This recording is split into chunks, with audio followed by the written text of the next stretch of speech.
Joe Biden is on his way to formally clinching the Democratic nomination. Several states and Washington, D.C. held primary elections Tuesday. More than 400 delegates were up for grabs.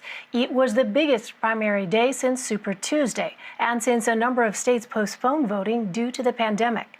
Further down the ballot, there was at least one major upset with the ouster of longtime Republican Congressman Steve King in Iowa. CBSN political reporter Caitlin Huey-Burns joins me now. Caitlin, let's start with Joe Biden. When might he get the total number of delegates he needs, and what are the potential obstacles? Hi, Elaine. Well, Joe Biden is about 80 delegates short of the 1,991 delegates that he needs to officially clinch the nomination, which would make him no longer the presumptive nominee, but the actual nominee. So we're still waiting for results in some of these elections, and then next week we have another round of primaries, so that might be the moment that he's actually able to clinch. So while it's not surprising that he won all of these primaries last night, it is significant because this puts him on a path to officially clinching the nomination. Well, as we've talked about, President Trump is facing criticism for advocating force to subdue the unrest unfolding across the nation. How does that compare to what Joe Biden is proposing?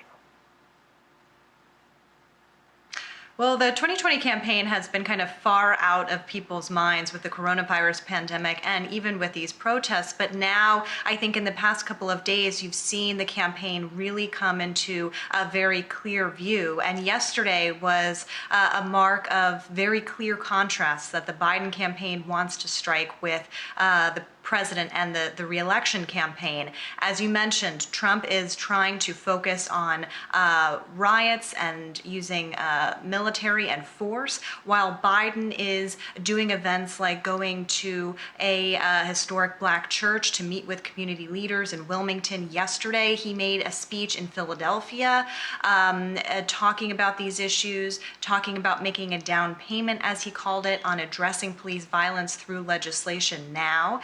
And he also said that this is an issue that really ties together with some of the issues we saw exposed or highlighted with the coronavirus pandemic, issues of social injustice and disproportionate effects on people of color during this pandemic. So he's trying to tie the two together and talk about systemic racism. What I'm watching in the next few days and weeks is what his communication is like with members of Congress and local leaders to actually bring forth legislation.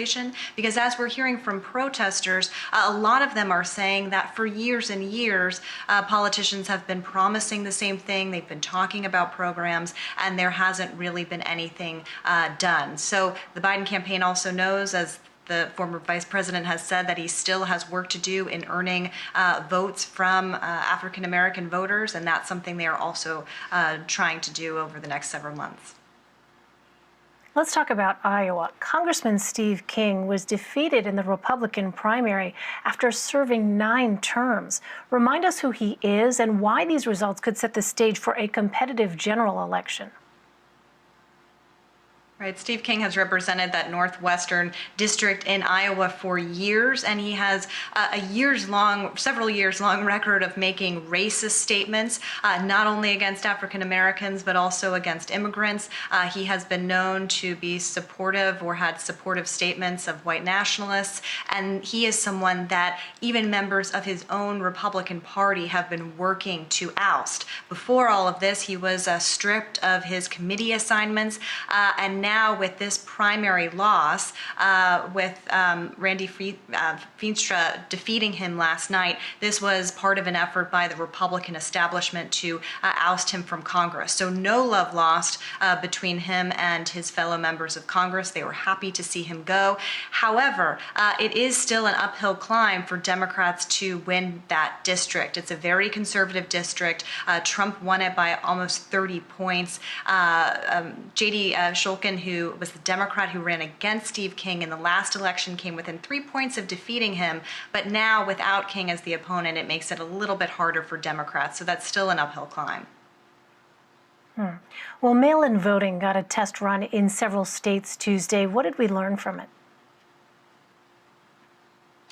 It did. It was significant to see because lots of states are trying to figure out how to hold an election in a pandemic, do it safely. You've heard a lot of calls and some bipartisan calls really for more resources to ensure the safety of the vote in November, and many states looking to expand mail-in voting as a component to in-person voting to be able to ensure that people can still vote even if they don't feel safe enough to go to the polls, and even if it's more difficult to go to the polls given a pandemic. So we got kind of a trial run last night, and that shows the results of which show that there is a lot more work to do in places like Maryland and Pennsylvania and elsewhere.